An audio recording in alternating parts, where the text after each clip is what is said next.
Isang mapagpalang araw po sa inyo, Sir Blair. Lalong-lalo na po sa inyong mga giliw na tagapakinig. Sana po ay palagi po kayong nasa mabuting kalagayan, pati na rin po ang inyong buong pamilya. Ang kwento pong aking ibabahagi ay nangyari noong bata pa lamang ako. Isa itong karanasan na hindi ko po makakalimutan. Dahil ang pangyayaring yon ang humubog sa akin kung paano ako ngayon sa kasalukuyan. Naniniwala ako na lahat ng nilalang ay hindi likas na masama. Para sa akin, merong pangyayari o ibang nilalang ang nag-iimpluwensya upang sila ay maging kalaban ng kabutihan. Ako ang klase ng tao na palaging naghahanap ng kabutihan sa isang nilalang, tao man yan o aswang. Itago niyo na lamang po ako sa pangalan na Apollo. At ito ang aking kwento. Lumaki ako sa isang baryo kung saan halos lahat ng taong nakatira doon ay manunugis ng aswang. Madalas kasing salakayin ng mga aswang ang lugar na yon. Kaya naman, natuto ang mga tao na makipaglaban sa mga ganong nilalang. Kumbaga, ang baryo namin ay baryo ng mga manunugis. Merong mga gumagamit ng anting-anting at meron ding sandata at lakas lamang ang ginagamit. Ang aking ama ay isang kilalang manunugis nung siya ay buhay pa. Pero sa kasamaang palad, namatay siya sa pakikipaglaban sa mga aswang. Ang nanay ko naman ay umalis sa baryong yon dahil hindi na niya kinaya ang kaguluhan. Yun ang naging dahilan para mapunta ako sa pangangalaga ng aking lolo, Mateo. Si Lolo Mateo ay retiradong manunugis dahil sa kanyang katandaan. Ngunit nung malakas pa siya, ay siya ang kinikilalang pinakakinatatakutang manunugis sa aming lugar. Siya ang nagsanay sa aking ama. At noong bata pa ako, ay siya rin ang nagsanay sa akin para makipaglaban sa mga aswang. Ayon kay Lolo Mateo, dapat habang bata pa lamang ako, ay marunong na akong makipaglaban sa mga aswang. Hindi lang upang maprotektahan ko ang sarili ko, kundi upang ipagpatuloy ko ang legasiya ng aming pamilya. Sa kasamaang palad, pakiramdam ko ay hindi ako itinadhana para makipaglaban sa mga aswang. Dahil kahit na anong pagsasanay ang gawin namin ni Lolo Mateo, ay hindi ako nagiging magaling. Gaya na lamang nang hapon na yon, nagsasanay kami ni Lolo Mateo sa harapan ng aming bahay.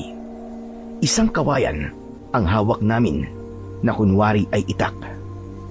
Pinilit kong sabayan ang bilis ni Lolo, pero nang malakas niyang nahampas ang aking kawayan, ay kumawala yon sa aking kamay. Mabilis na itinutok ni Lolo Mateo ang hawak niyang kawayan sa aking leeg. Diskumpiyado siyang napailing. Hindi ba lagi ko na lamang paalala sa'yo ay huwag mong hahayaang bumaba ang iyong depensa? Bakit ba hindi mo yan tinatandaan? At saka napakaluwag ng pagkakahawak mo sa kawayan. Kaya napakadali mo yung nabibitiwan. Tinatandaan ko naman po lahat ng sinasabi niyo, Lo, eh. Pero talagang malakas at mabilis po kayo. Nagpapatawa ka ba, ha, Apollo? Kung sa akin lang, ay wala ka ng laban. Ano pa kaya kapag totoong aswang na kaharap mo? Sigurado ko na hindi ka pa man nakakaporma, ay mamamatay ka na. Hindi po ba pwedeng huwag na lang po akong maging manunugis, Lo? Anong sinabi mo? Ulitin mo nga. Lo, ayoko pong maging manunugis eh. Gusto ko lang pong maging normal na tao paglaki ko. Gusto ko pong maging teacher, tapos magtuturo po ako sa mga bata. Hindi pwede ang gusto mo mangyari. At anong mangyayari sa pamilya natin sa oras na gawin mo yung gusto mo? Sige nga. Mawawala na ang pamilya natin sa linya ng mga manunugis dito sa ating baryo. Ikaw lang ang nag-iisa kong apo. Kaya wala kang magagawa kundi ang maging manunugis na kagaya ko at ng tatay mo. Ikaw lamang ang pwedeng magpatuloy ng nasimulan namin. At hindi yung pwedeng maputol sa'yo. Lo, hindi po ba talaga ako pwedeng mamili kung ano pong gusto kong mangyari sa buhay ko? Ayoko po talaga kasing maging manunugis. Ayoko po makipaglaban sa mga aswang eh. Bakit, Apollo? Dahil ba takot ka? Takot ka sa mga aswang? Hindi po ako takot sa kanila. Pakiramdam ko po kasi di talaga ako nakatadana para maging kagaya niyo eh. Ay, nako. Alisin mo ang bagay na yan sa utak mo, iho. Nasa tiyang ka pa lamang ng nanay mo. Ay alam ko na ang magiging kapalaran mo. Ibig po palang sabihin, wala akong kakayahan na mamili kung ano pong gusto ko sa buhay ko. Ipipilit niyo lang po pala sa akin na maging kagaya niyo ako. Mali ang salitang ginamit mo. Hindi ko ipinipilit sa'yo na maging manunugis ka, kundi yan ang talagang nakatadhana para sa'yo. Hindi po ba ganun din po yun? Tumahimik ka na nga!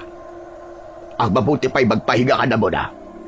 Pero bukas ay maghapon ulit tayo mag-ensayo. Hindi tayo titigil hanggang sa maging mahusay ka sa pakikipaglaban. Pwede po bang bukas magpahinga muna tayo, Lo? 3 araw na po tayong nagsasanay ng walang tigil eh. Hindi na po ako nakapaglalaro eh. Hindi pwede. Sa makalawa na ang gabi, kung kailan titignan ang galing ng mga batang manunugis. At ayoko mapapahiya ang pamilya natin. Isang tabi mo muna yung paglalaro mo. Hindi mo ba nakikita ang ginagawang pagsasanay ng anak ni Ramon na si Tomas? Talagang sumsum sila sa pagsasanay. Dapat ay gayahin mo si Tomas. Magkaiba naman po kasi kami ni Tomas. Gusto niya po kasi talaga ang ginagawa niya eh. Kaya nga dapat na gayahin mo siya. Kailangan ay gustuhin mo rin ang ginagawa mo. Hala, sige na. Magpahinga ka na. At pagkatapos ay maglinis ka na ng katawan mo. Ako muna'y magluluto ng pagkain natin para mamaya. Kinuha ni Lolo Mateo ang kawayan na nabitiwan ko kanina at saka siya pumasok sa aming kubo. Hindi muna ako umalis sa aking kinatatayuan. Naramdaman ko ang lungkot kasi napagtanto ko na wala akong kalayaan na gawin kung ano ang gusto ko. Naisipan kong maglakad-lakad para kahit papano ay gumaan ang aking pakiramdam. Sa paglalakad ko ay may nakita akong mga bata na masayang naglalaro ng patintero. Huminto ako para panoorin sila. Nung una ay nakangiti ako habang pinapanood sila. Pero hindi nagtagal ay naglaho ang ngiti ko at napalitan yon ng lungkot. Buti pa sila. Nagagawa nilang makapaglaro. Sana talaga ay maisip ni Lolo na ayoko talagang maging manunugis ng mga aswang. Nagulat ako nang biglang may bumatok sa akin. Paglingon ko ay nakita ko si Tomas. Malakas siyang tumawa habang hinihimas ko ang aking batok. Ano bang problema mo, Tomas? Bakit nananakit ka na lamang bigla? Palagi ka na lang ganyan. Di ka na ba talaga magbabago? Narinig ko kasi yung binubulong mo kanina eh. Nakakatawa ka, kaya dapat lang sa iyong batukan. Talaga? Ayaw mo maging manunugis? Ano ba nakakatawa sa sinabi ko? Sinasabi ko lang naman kung ano ang totoo. Bakit ayaw mo maging manunugis? Dahil ba alam mo na hindi mo mahihigitan ang galing kong makipaglaban sa mga aswang? Ganun ba? Bakit ba iniisip mo na nakikipagpaligsahan ako sa'yo? Wala akong pakialam kung mas magaling ka pa sa akin. Masaya pa nga ako kasi kahit magkaedad tayo ay masasabi ko na pagdating ng araw ay isa ka sa mga kikilalaning magaling na manunugis dito sa lugar natin. Tama ka naman sa sinabi mo na yan. Pero hindi lang ako sa lugar na to makikilala kundi sa iba ring lugar. O baka nga sa buong mundo pa eh. Bakit ba ayaw mo maging manunugis ah? lolo at tatay mo ay kilalang manunugis. Sa bagay, siguro nakita mo na mas magaling talaga ako sa'yo. Kaya para hindi mo pahiya ang pamilya nyo, ay sinabi mo na lang na ayaw mo maging manunugis. Malamang, kung di ka susunod sa yapak ng tatay at lolo mo, hindi iisipin ng mga tao na mas magaling ako sa'yo. Tama ba? Ha? Hindi ko alam ang sinasabi mo eh. Ilang beses ko man sasabihin sa'yo na hindi naman ako nakikipagpaligsahan sa'yo. Ikaw lang naman ang nag-iisip ng ganyan, Tomas eh. Kahit na hindi mo aminin, ramdam ko na tama ako. Ayaw mo lang talagang umamin. Ay oo nga pala. Malapit na yung paligsahan para sa mga batang manunugis. Kasali ka ron, di ba? Wala akong magagawa eh. Isinali ako ni Lolo kahit ayoko. Ay naku, bakit naman ayaw mo? Ayaw mo ba mapahiya na dahil sa akin? Basta, galingan mo sa gabing yon. Kasi, mas gagalingan ko. Ipapakita ko sa lahat ng tao na ako ang pinakamagaling na batang manunugis dito sa lugar natin. At darating ang araw na ang pamilya ko na ang kikilalanin pinakakinatatakutang manunugis. At hindi na ang pamilya nyo. Wala naman akong pakialam kung ang pamilya niyo ang kikilalaning pinakakinatatakutang manunugis eh. Ang mahalaga naman ay hindi mawawalan ng manunugis dito sa lugar natin. Kasi nga, madalas na umaatake dito ang mga aswang. Alam mo, nakakainis yung pagbabait-baita mo. Pwede ba, Apollo? Ipakita mo na ang tunay mo ugali. Huwag ka na magpanggap. Alam mo, kung kabilang ako sa pamilya nyo na ang lolo ko ay itinuturing na pinakakinatatakutang manunugis, ay ipagyayabang ko yan. Tigilan mo na yung pagpapanggap mo na para kang anghel sa langit. Wala akong dapat na ipagyabang. Kasi alam na ng mga tao kung sino si Lolo sa lugar natin. Saka, magkaiba tayo. Hindi ibig sabihin na ganun ang gagawin mo, ay ganun din ang gagawin ko. Nakakawalang gana ka lang makausap. Basta, ito tandaan mo, Apollo. Ako ang mananalo sa pagsubok sa mga batang manunugis. Lalampasuhin kita.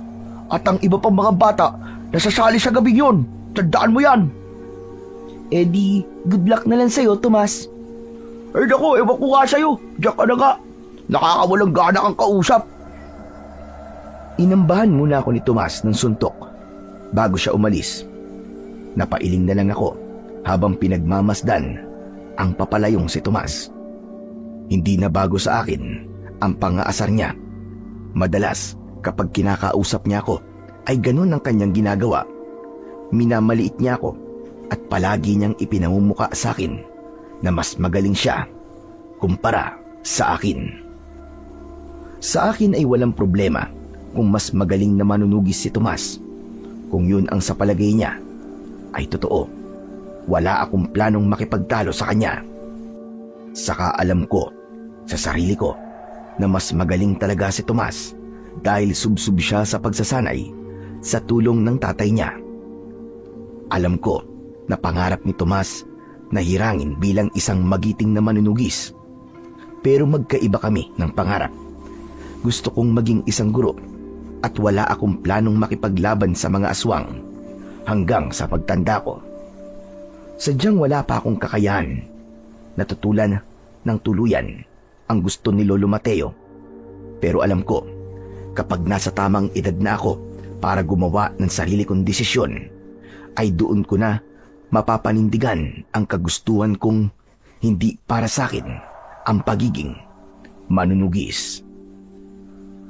Palubog na ang araw nang nagdesisyon akong umuwi sa bahay. Naabutan ko si Lolo Mateo na nakaupo sa aming hapagkainan. Nakahain na ang aming hapunan. Mayroon isang kaldero ng kanin at ginataang gulay sa lamesa. Saan ka magaling ha? Hindi ba sabi ko ay magpahinga ka at maglinis ka ng katawan mo? Bakit umalis ka pa? Kahit sinabi ko kanina na magluluto lang ako ng hapunan natin. Lo, naglakad-lakad lang naman po ako para mag-isip. Hindi ko na po namalayan ng oras kaya ngayon lang po ako nakauwi. Pasensya na po kayo, Lo. Importante sa isang batang manunugis na kagaya mo na marunong makinig sa nagsasanay sa'yo. Paano na lamang kapag malaki ka na at ganyan ka pa rin? Baka mahirapan akong ituro sa'yo ang mga dapat mo malaman at matutunan kung hindi ka marunong sumunod. Hala, sige na. Maghugas ka na ng kamay mo para makakain na tayo. Nakayuko akong nagtungo sa batalan para maghugas ng kamay. Hindi ko na sinubukang salungatin ang sinabi ni Lolo Mateo tungkol sa pagiging batang manunugis ko. Gusto ko sanang sabihin na ayoko talagang maging ganon, pero masyado na akong naubos sa pakikipag-usap ko kanina kay Tomas. Kaya mas pinili ko na lamang ang manahimik sa pagkakataon na yon. Matapos kong maghugas ng kamay, ay umupo na ako para kumain. Pinangunahan ni Lolo Mateo ang pagdadasal at saka kami naglagay ng pagkain sa aming pinggan. Oo nga pala, ipapaalala ko ulit sa'yo na sa susunod na gabi na yung paligsahan ng mga batang manunugis. Bukas ay maaga tayo magsisimulang magsanay. Kailangan ikaw ang manalo ron. At alam mo kung bakit. Alam ko po, para po hindi ako maging kahihiyan sa pamilya natin. Kasi kapag natalo po ako, iisipin po ng mga tao na mahina ako at mas mapapahiya kayo. Kasi baka sabihin po ng mga tao na nagkulang kayo sa pagsasanay sa akin. Mabuti naman at alam mo. Lolo, importante po ba talaga ang sasabihin po ng ibang tao? Kailangan pa po ba nating may patunayan sa kanila? Hindi po ba, nung malakas pa kayo, ay marami na po kayo napatunayan sa baryong ito dahil sa galing niyo pong makipaglaban nun sa mga aswang? Ipapaalala ko lang sa iyo na ako ang punong manunugis sa baryong ito. Kapag nakita nila na hindi ka mahusay, ay isang malaking pagkabigo yun sa akin. Ang reputasyon ng pamilya natin ang nakasalalay dito, kaya dapat mo talagang galingan. Si Tomas ang nakikita kong malaki mong katunggali, kaya dapat ay huwag kang magpapatalo sa kanya. Kilala mo naman yon at ang tatay niya, napakayabang ng mga yon. Kaya maganda na mapahiya sila sa ipinagkakalat nila na si Tomas ang mananalo sa paligsahan. Lo, baka po pwedeng wag na lang po akong sumali sa paligsahan na yun. Pasensya na po pero pakiramdam ko po, hindi po ako mananalo ron eh. Naririnig mo ba sinasabi mo, Apollo? Bakit ba ganyan ka kung mag-isip pa? Hindi ba pwedeng isipin mo na ikaw ang mananalo at pagbutihin mo na lang ang ating pagsasanay? Para naman matuwa ako sa'yo. Ginagawa ko naman po ang lahat ng makakaya ko sa tuwing nagsasanay po tayo eh. Pero sa tingin ko po, Lolo, hindi talaga para sa akin ang pagiging manunugis eh. At ano gusto mo? Ang maging isang guro? Ano namang ba itutulong ng isang guro sa pakikipaglaban sa mga aswang? Sige nga. Sa pakikipaglaban po sa aswang, natural wala po. Pero malaki po ang may tutulong ko sa pagtuturo sa mga bata, Lo. Tutulong pa rin po ako pero sa ibang paraan. Yun po talaga ang gusto kong gawin eh. Hindi ikaw ang masusunod sa kung ano ang gusto mong gawin sa buhay mo. Gaya na sinabi ko, hindi ka pa ipinapanganak ay nakaguhit na sa mga palad mo na magiging manunugis ka. At hindi lang basta isang manunugis, kundi ikaw ang magiging pinakakinatatakutang manunugis pagdating ng araw. Susunod ka sa yapak namin ng tatay mo. At kapag malaki ka na at nagkaroon ka na ng anak, sasanayin mo rin siya para maging kagaya mo dahil hindi maaaring maputol ang legasiya ng ating pamilya. Kaya tigil-tigilan mo na yung ilusyon mong magiging guro ka. Nagkakaintindihan ba tayo? Napayuko na lang ako at hindi na ako sumagot kay Lolo Mateo. Naramdaman ko na kahit na anong sabihin ko ay hindi niya papakinggan. Ang tanging nasa utak ng lolo ko ay ang reputasyon ng aming pamilya at ang kagustuhan niyang manalo ako sa paparating na paligsahan para sa mga batang manunugis. Nang sumunod na araw, paggising ko ay agad kaming nag-almusal ni Lolo. Nagpahinga kami ng konting minuto at saka kami nagsimulang magsanay. Sa kauna-unahang pagkakataon ay tinuruan niya ako na gumamit ng pana at palaso. Aniya, mas magandang matuto ako sa paggamit ng ibang armas dahil ang itak ay para sa pangmalapitan na pakikipaglaban, habang ang palaso at pana ay para sa pangmalayuan. Mas nahirapan ako sa paggamit ng palaso at pana. Hindi ko kayang maging asintado, kaya paulit-ulit kong ginawa ang mga pinapagawa ni Lolo Mateo. Nagkasugat-sugat na nga ang mga kamay ko dahil sa paggamit ng sandatang yon, hanggang sa hindi ko na napigilang magreklamo. Lolo Mateo, pwede bang wag na lang po akong mag-aral na gumamit nitong pana? Okay na po ako sa itak. Kahit ano po kasing gawin ko parang hindi po ako matututong gumamit nito eh. Sa itak nga po eh. Hirap na po akong gumamit. Dito po kaya. Nakalimutan mo na ba ang sinabi ko?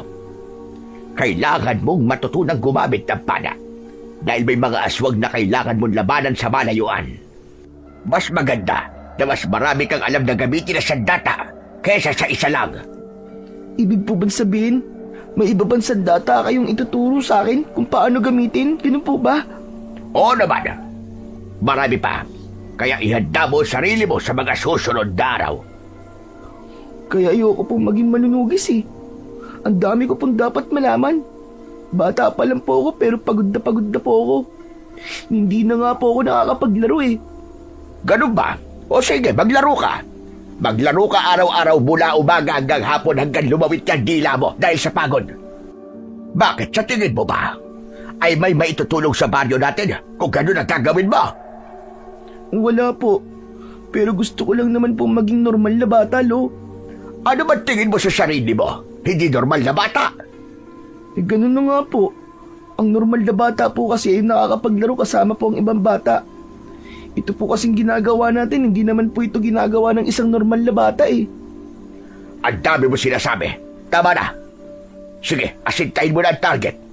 Hindi ka titigil hanggat hindi ka nagiging asintado. Wala na akong nagawa, kundi ang sumunod na lamang kay Lolo Mateo. Pinilit kong asintahin ang target sa abot ng aking makakaya para matapos na kami sa pagsasanay sa araw na yon. Inabot kami ng halos 1 oras bago ko matagumpay na tamaan ang target at doon lang ako pinagpahinga ng lolo ko. Kinagabihan, gamit ang lumang tela, ay binendahan ni Lolo Mateo ang aking mga kamay na sugatan dahil sa pagsasanay ko sa paggamit ng palaso at pana. Bukod sa mga sandatang yon, ay meron ding itak na nasa kaluban ang nakasabit sa aking bewang. Pagsapit ng 11:00 ng gabi, ay nagtungo na kami sa bukana ng gubat. Marami-rami na ang taong naroon. Humanay ako sa 4 pang mga batang lalaki na kasali sa paligsahan para sa gabing yon. Nasa kaliwa ko si Tomas at sa gilid ng mata ko ay nakita kong nakangisi siya sa akin na para bang nakakaloko. Yan ba ang ayaw maging manunugis? 2 sandata ang dala? May itak ka na nga, tapos may pana ka pa. Eh si Lolo naman kasi may gusto nito at hindi ako. Sumunod na lang ako sa kanya. Sa bagay, kahit 10 iba't ibang klase ng sandata pa dalhin mo, ay wala ka pa rin binatbat sa akin. Ako mananalo sa paligsaang ito, Apollo. Tandaan mo yan. Hindi ko na sinagot si Tomas dahil tumayo na si Lolo Mateo sa unahan namin. Isa-isa niya kaming tinignan. Bilang siya ang punong manunugis sa aming lugar, ay siya ang nagpasimula ng paligsahan na yon na taon-taon namin ginagawa. At sa gabing yon, ang unang beses na sasali ako sa paligsahan na yon. Ngayon pa lang, ay dapat nyo lang ipagmalaki ang inyong mga sarili. Dahil kayong 5 ang napiling pinakamahuhusay na batang manunugis dito sa ating baryo. Kayo ang 5 karapat-dapat na lumahok sa paligsahan na gagawin natin ngayong gabi. Alam nating lahat na ang malawak na kagubatan na nasa ating harapan ay paboritong pugad ng iba't ibang uri ng mga aswang. Sa mga nakalipas na gabi ay maraming nagpapatunay na may isang mamangis na awok ang ngayon ay nandyan sa gubat. Ang misyon nyo ay patayin ang awok at dalhin dito sa bukana ng gubat ang kanyang bangkay. Kung sino ang makakapatay sa awok, ay siyang mananalo sa paligsahan. Wala kayong dapat na sundin na patakaran. Gawin nyo ang lahat ng sa tingin nyo ay paraan para mapatay ang awok na yon. Kung sino sa inyo ang mananalo, ay makakatanggap ng mga regalo na inipon ng lahat ng tao rito at siyang hihiragin na pinakamahusay na batang manunugis para sa taong ito. Handa na ba kayong 5? Sabay-sabay at pasigaw kaming sumagot ng oo. Pero sa kabila ng tigas ng aking pagsagot, ay merong pag-aalinlangan sa loob ko. Alam ko na hindi nagkulang si Lolo Mateo sa pagsasanay sa akin. Ngunit wala talaga sa puso ko ang pagiging manunugis. Kaya hindi ako tiwala na ako ang makakapatay sa awok. Para sa mga hindi nakakaalam, ang awok ay isang uri ng aswang na ang itsura ay isang malaking baboy ramo. Mabilis sila at malakas. Gaya ng ibang aswang, paborito nilang kumain ng laman ng tao. Kaya masasabi ko na talagang delikado sila. Sa hudyat ni Lolo Mateo ay magkakasabay kaming tumakbo papasok sa malawak na kagubatan. Nasa likuran ko si Tomas at hindi niya pinalampas ang pagkakataon na yon para asarin ako. Kahit ang lolo mo pa ang puno manunugis, ay matatalo pa rin kita, Apollo. Ako ang makakapatay sa awok. Tandaan mo yan. Wala ka na bang ibang alam sabihin kundi yan? Gusto kasi tumatak sa utak mo na mas magaling ako kumpara sa'yo. Hindi lang sa pagiging manunugis, kundi sa lahat ng bagay. Alam mo, Tomas, wala naman akong pakialam kung ikaw ang mas magaling sa atin dalawa eh. Gawin mo na lang ang dapat mong gawin. Paala ka sa buhay mo. Nagulat ako nang bigla akong itinulak ni Tomas. Kaya't nawalan ako ng balanse at napasubsob ako sa lupa. Nakita ko na naunahan ako ni Tomas sa pagtakbo. Ang lampa-lampa mo naman! Hindi ka talaga mananalo sa akin kung ganyan ka kahina! Mas lalo kong nainis dahil sa nakakalokong tawa ni Tomas. Hinayaan ko na lang na makalayo siya bago ko tumayo. Naramdaman ko ang pananakit ng mga kamay ko dahil naituon ko ang mga yon nung nadapa ako. Napakayabang talaga ng Tomas na yung kahit kailan. Sana, kung hindi ako, ay ibang bata ang makapatay dun sa awok para mapahiya siya sa mga sinasabi niyo sa akin. Kahit na wala akong balak na manalo sa paligsahan, ay hinanap ko pa rin ang awok. Ginawa ko yun, hindi para patunayan sa lahat na ako ang pinakamagaling na batang manunugis, kundi para mapahiya si Tomas. Naglakad-lakad ako sa gubat habang wala akong ideya sa kung saan na ang ibang batang manunugis o kung ano na ang ginagawa nila. Hanggang sa napahinto ako nang may narinig akong kaluskos mula sa loob ng isang makapal na halaman. Naging alerto ako kahit may kaba sa aking dibdib. Mabilis kong kinuha mula sa aking likod ang isang palaso at inilagay ko yon sa pana. Itinutok ko yon sa direksyon ng halaman. Matyaga ako naghintay dahil baka isa sa mga kalahok sa paligsahan ang naroon at hindi ang awok. Ayokong pakawalan ng palaso nang hindi ako sigurado dahil ayokong makagawa ng pagkakamali na ikakapahamak ng ibang tao. Tumutulo na ang pawis sa aking muka. Naging matatag ang pagkakahawak ko sa pana hanggang sa muling gumalaw ang halaman. Pero sa pagkakataong yon ay mas malakas na.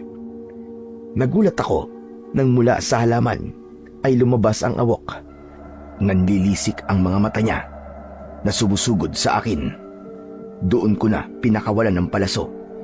Malakas na umigik ang awok nang bumaon sa leeg niya ang palaso na naging dahilan para bumagal ang kanyang pagtakbo. Nawalan siya ng balanse at natumba siya. Hindi ako makapaniwala na nagawa kong asintayin ng ganon ang awok.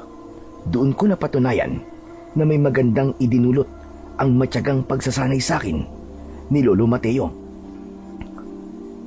Hindi ko na dapat sayangin ang pagkakataong to. Kailangan ko ng patayin ng awok. Hinugot ko sa kaluban ng itak. Pero nang lalapit na ako sa awok, ay dumating si Tomas. Mula sa kung saan ay mabilis niyang nilapitan ng awok.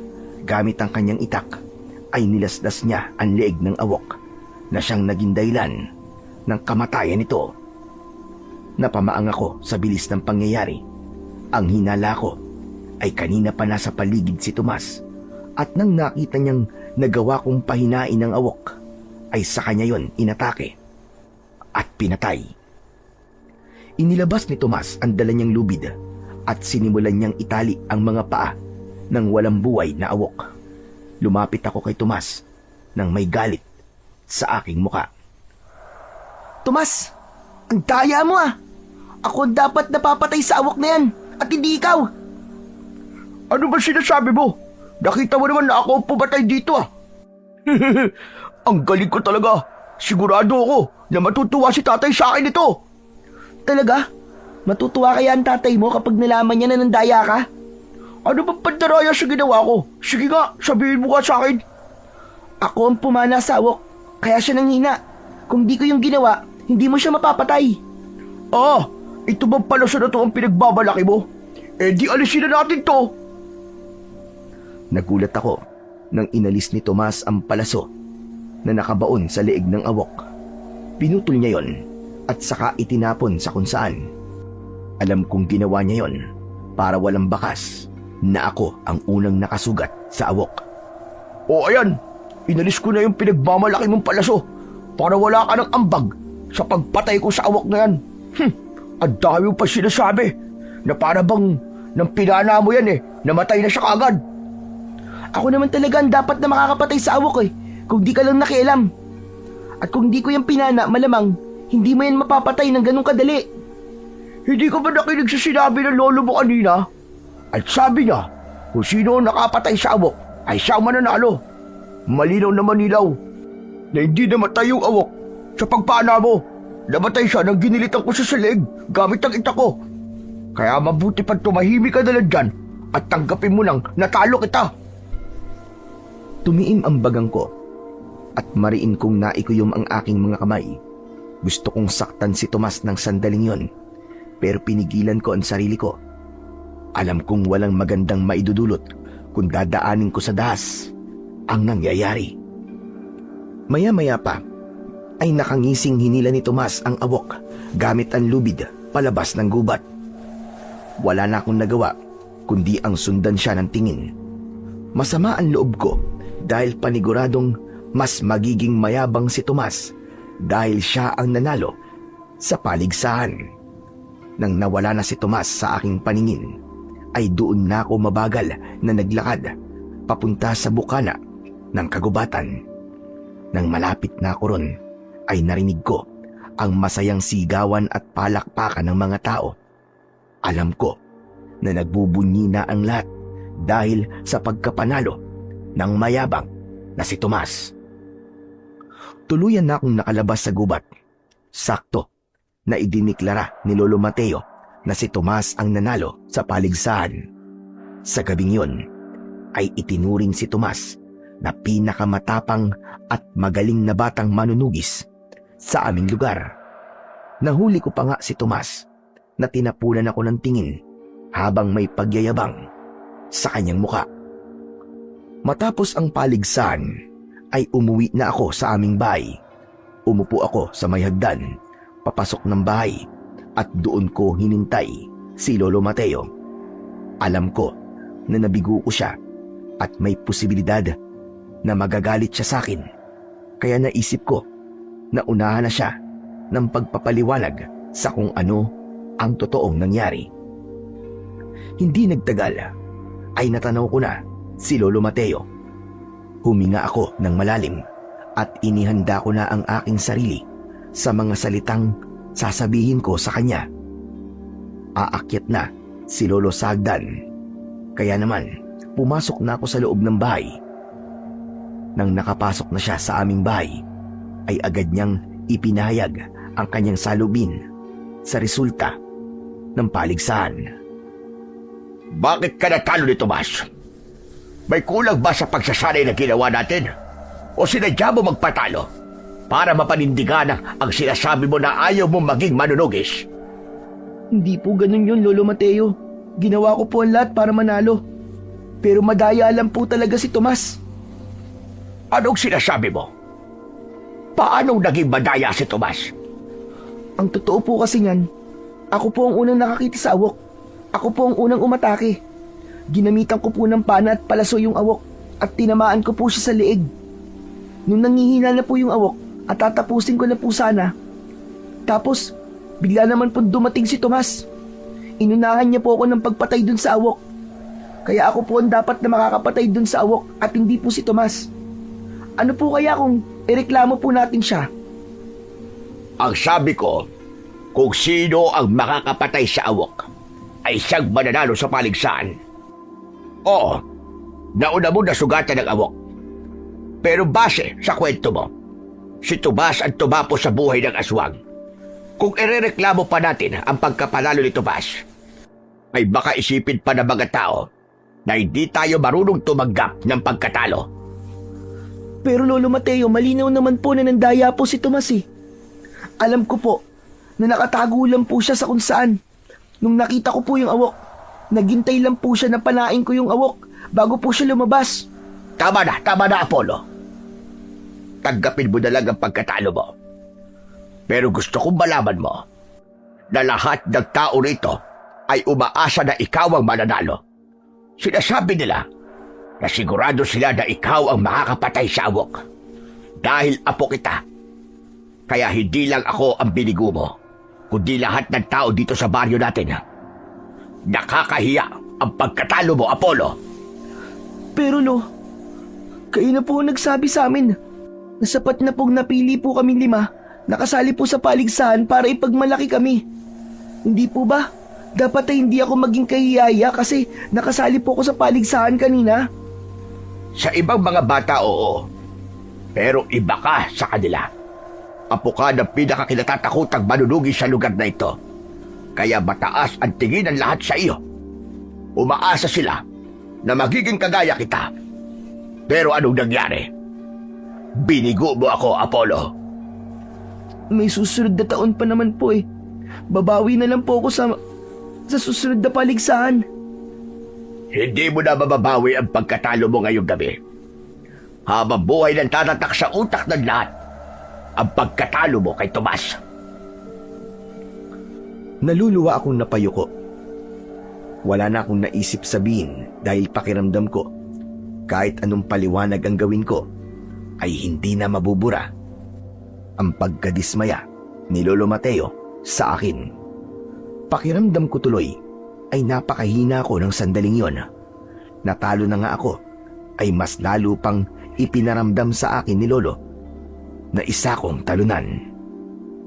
Kaya nang natulog ako ng gabing yon ay napakabigat ng aking kalooban. Hindi ko na alam ang dapat kong gawin kung paano ko mapapasaya si Lolo Mateo dahil tila ang gusto niya ay maging perpekto ang bawat ginagawa ko sa buhay.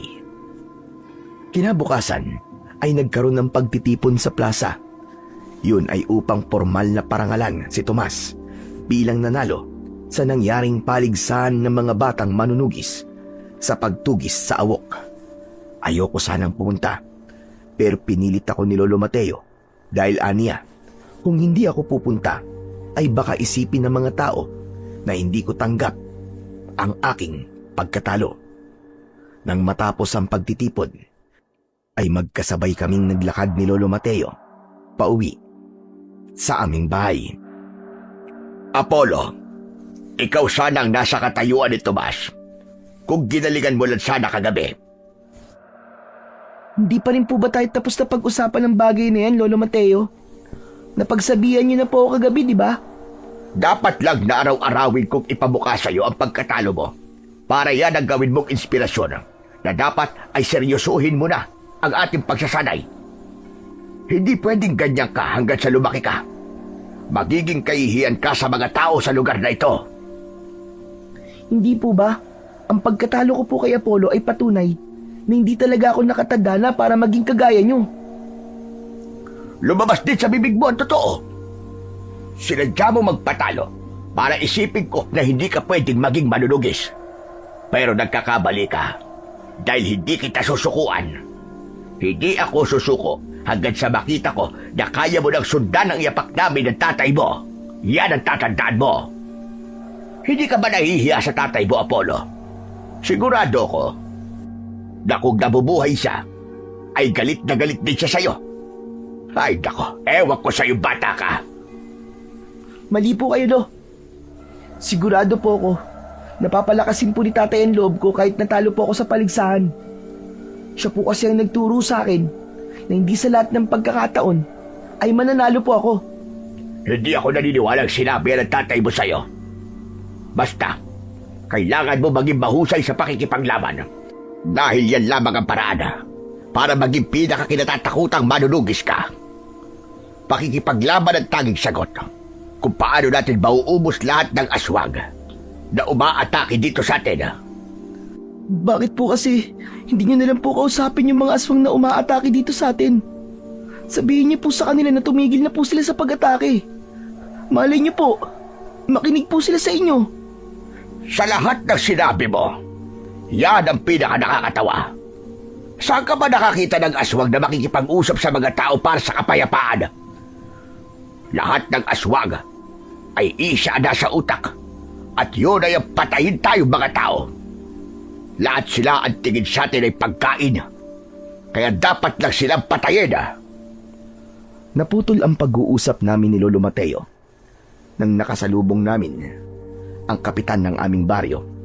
Sinabi niya na kailangan niyang kausapin si Lolo, kaya iniwanan ko muna sila at mag-isa kong umuwi sa bahay. Ginawa ko muna ang mga dapat gawin sa bahay para pag-uwi ni Lolo ay baka matuwa siya sa akin kahit papano. Nagwalis-walis ako sa paligid ng bahay. Inayos ko ang mga gamit namin sa loob ng bahay at hinugasan ko na rin ang mga pinagkainan namin kaninang almusal. Hindi nagtagal ay bumalik na si Lolo Mateo. Napansin ko na seryoso ang mukha niya at parang may mabigat siyang dinadala. Inisip ko na baka masama pa rin ang loob niya dahil sa natalo ko sa paligsahan. Kaya naman, hindi ko muna siya kinausap. Maya-maya pa ay nagluto na si Lolo Mateo ng aming pananghalian. Hindi ko maiwasang mapansin ang pagiging seryoso niya dahil matagal na kaming magkasama. At kilala ko si Lolo. Alam ko na sa sandaling yon ay mayroong bagay na bumabagabag sa kanya. Kaya habang kumakain kami, ay hindi na ako nagdalawang isip na mag-usisa. Lo, ayos lang po ba kayo? Kanina ko pa po kasi napapansin na parang balisa po kayo eh. May nangyari po ba, Lo? Hindi ko lang maiwasang isipin yung sinabi sa akin ni Kapitana nung nagkausap kami kanina. Lolo Mateo, pwede ko po bang malaman kung ano po ang napag-usapan ninyo? Ang sabi ni Kapitana ay may nakita ang ilang manunugis sa gubat na grupo ng mga gabunan. Sa palagay niya raw ay nagkukuta ang mga yon sa kung saan parte ng gubat. Gabunan? Hindi po ba yun yung malalakas na uri ng aswang? Tama po ba? Tama ka. Mas malakas sila kumpara sa ibang uri ng mga aswang. Isang gabunan nga lang ay mahirap ng patayin. Ano pa kaya kung isang grupo? Sigurado ko na nagbabalak ang mga gabunan na yon na sumalakay dito sa baryo natin. Kaya kailangan natin magiganda.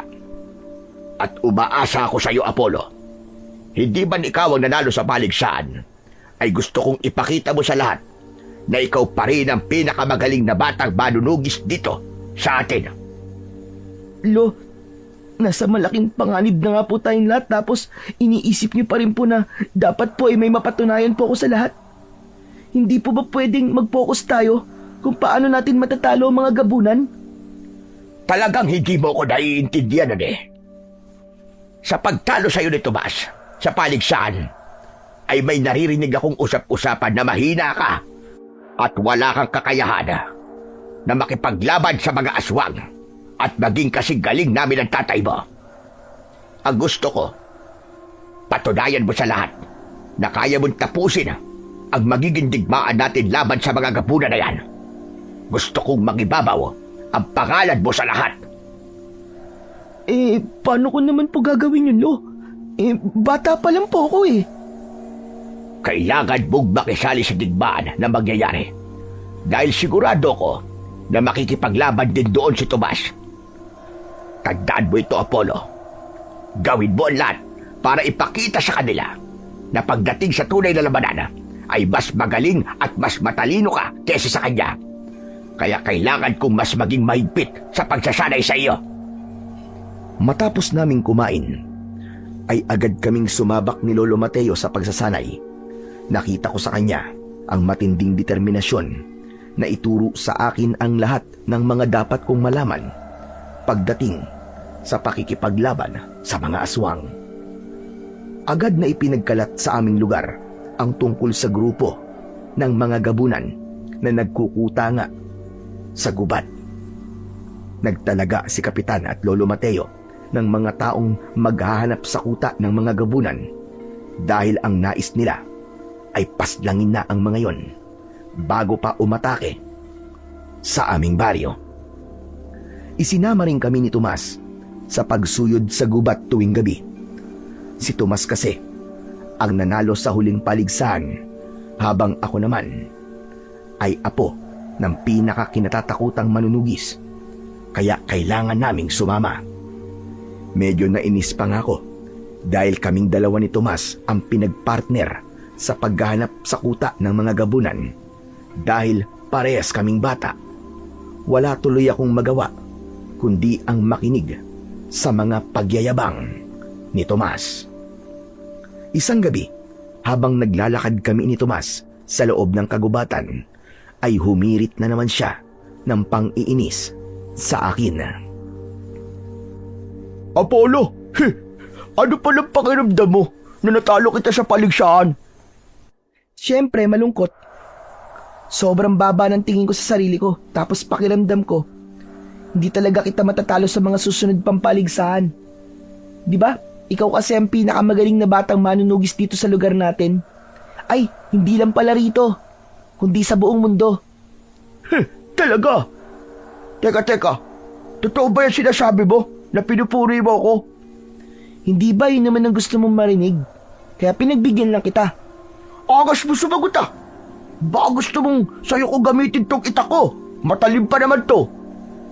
Ano ba kasing gusto mong marinig na sagot ko? Sinabi ko na nga sa'yo yung mga gusto mong marinig tapos may nasasabi ka pa rin sa akin? Galit ka pa rin? Ewan ko sa'yo. Ang gusto ko kasi marinig ay yung totoo. Pero sa bagay, hindi ko na dapat yung itanong sa'yo kasi sigurado ko na hindi ka masaya sa pagkapanalo ko. Akalain mo yun? Unang beses ko sumali sa paligsahan tapos ako pa nanalo. Tapos ikaw, unang beses mo lang din pala tapos talo ka na kagad. Sayang, at hindi mo naranasan yung hinahangaan ka ng lahat ng mga tao. Tapos may nagsasabi pa na paglaki ko daw, sigurado sila natatanghalin akong pinakakinatatakutang manunugis dito sa lugar natin. Di maganda kung ganun. Pero sana, nagpapasalamat ka rin sa akin. Kasi kung hindi ko pinana yung awok, hindi mo siya mapapatay ng ganun kadali. Magpasalamat ka kasi mas pinili naming manahimik ni Lolo tungkol sa bagay na yun. Dahil kung magsasalita kami, sigurado ako na makikwestiyon ng pagkapanalo mo. Tinatakot mo ba ako, Apollo? Di magsalita kayo. Ipagkalat niyo yan sa lahat, yung sinabi mong yan. Wala akong pakialam. Akala mo naman natatakot ako. Napakadali lang sabihin na nagsisinungaling kayo at sinisiraan niyo lang ako kasi hindi niyo matanggap na ako nanalo sa paligsahan. Di sinong lalabas na masama kapag ganun ang ginawa mo? O di ba? Kaya sige lang. Sabihin niyo sa lahat na kung di dahil sa'yo ay di ko madaling napatay yung awok. Napailing na lang ako sa mga sinabi ni Tomas. Hindi ko kasi akalain na sa edad niyang yon ay kaya niya nang gawin ang mga ganong bagay. Marahil ay sinasabihan din siya ng tatay niya o tinuturuan ng mga dapat niyang gawin. Kaya imbis na makipag-usap ako kay Tomas, ay itinuon ko na lang ang aking atensyon sa dahilan kung bakit kami nasa gubat. Ngunit sa gabing yon, ay bigo kaming makita ang kuta ng mga gabunan. At sa dami namin, kahit isang gabunan, ay wala man lang kaming natagpuan. Sa mga sumunod na gabi, ay mas naging matyaga kaming lahat sa paggalugad sa buong kagubatan. Sinabi ni Lolo Mateo na hindi kami pwedeng tumigil hanggang sa matagpuan namin ang aming hinahanap. Alam naming lahat na kailangan naming patayin ang lahat ng gabunan bago pa sila sumalakay sa aming baryo. Dahil ilang gabi na kaming bigo, ay mas lalong naging balisa si Lolo Mateo. Kahit nagsasanay kami, ay nararamdaman ko yun sa kanya. Minsan pa nga, ay wala siya sa kanyang sarili, kaya nagkaroon ako ng pag-aalala para sa kanya. Kaya isang hapon, nang natapos na ang aming pagsasanay, at umupo siya sa mahabang upuan sa gilid ng aming bahay, ay tumabi ako sa kanya. Lolo Mateo, alam ko po kasi na hindi ka po ayos nitong mga nakaraang araw. Dahil hanggang ngayon po ay hindi pa rin natin nalalaman kung nasan po yung kuta ng mga gabunan. Mas makakabuti po sa inyo ang magpahinga muna ng ilang araw. Nandiyan naman po sina Kapitan at ang ibang manunugis. Hayaan nyo na lang po muna sa kanila ang pagganap sa kuta ng mga gabunan. Hindi ako pwedeng magpahinga. Lalo na't gabunan ang posible nating makakalaban. Alam mo bang, iba sila sa mga pagkaraniwang aswang. Isa pa, ako ang punong manunugis, kaya ayokong makikita ko ng mga tao na walang ginagawa. Huwag niyo na po munang isipin ang sasabihin ng mga tao, Lo. Siguro naman po ay hindi nila mamasamain ang pagpapahinga nyo ng ilang araw. Nag-aalala po kasi ako na baka magkasakit po kayo niyan eh. Hindi na po kasi kayo kasing lakas po, gaya po ng dati, Lolo Mateo. Nangako ko sa lahat na hindi ako titigil hanggat hindi tayo nagtatagumpay sa misyon natin. Kaya tumigil ka na sa pagpilit sa akin na magpahinga. Kayo po ang bahala, Lo. Basta po nagpapaalala lang po ako sa inyo ha. Kapag kayo po nagkasakit, wala pong sisiyan ha. Saka Lolo Mateo, may isang bagay pa pala akong sasabihin sa inyo.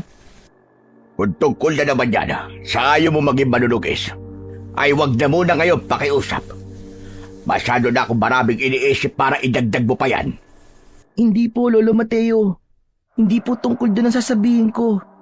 Naisip ko lang po kasi na ilang gabi na po nating hinahanap sa gubat yung kuta ng mga gabunan.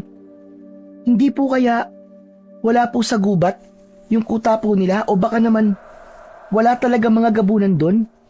Baka po nagkamali lang po yung mga nakakita at inakala nilang gabunan po yung nakita nila.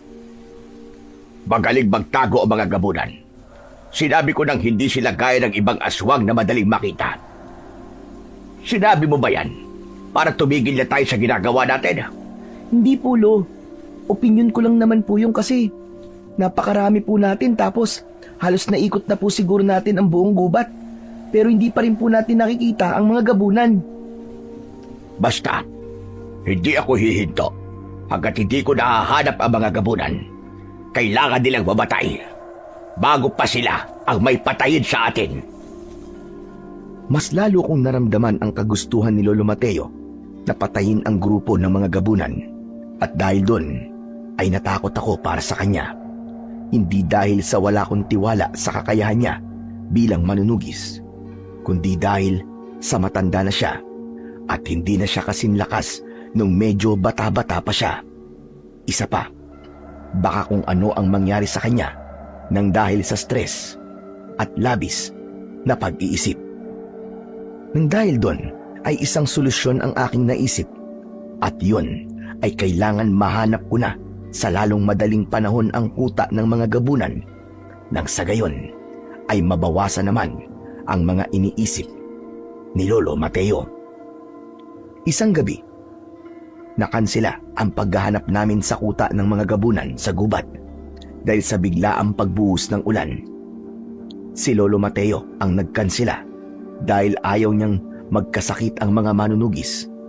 Kapag kasi nagkasakit sila, ay baka mabawasan ang bilang ng grupo namin na maghahanap sa mga gabunan. Pero naisip ko na yun na ang pagkakataon ko para mag-isang kumilos para hanapin ang kuta ng mga gabunan. Hindi kasi ako makakapag-focus kapag kasama ko si Lolo Tomas dahil wala siyang ibang ginawa kundi ang asarin ako. Hinintay kong makatulog si Lolo Mateo. Nang nasiguro kong mahimbing na ang tulog niya, ay lumabas ako ng bahay dala ang aking itak.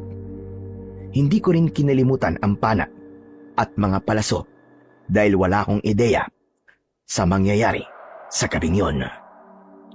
Mag-isa akong nagtungo sa gubat habang napakalakas ng pagbuhos ng ulan.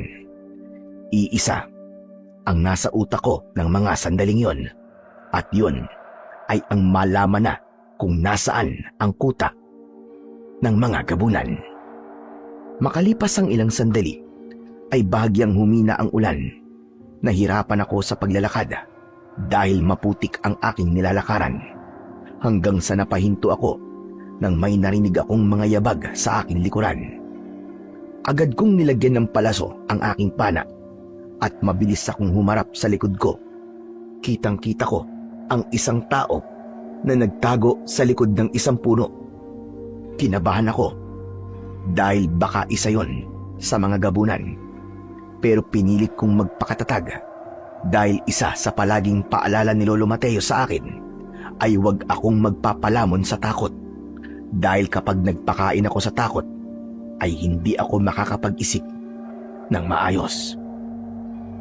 Sino nandyan? Nakita kita! Kaya mas mabuti pang lumabas ka na!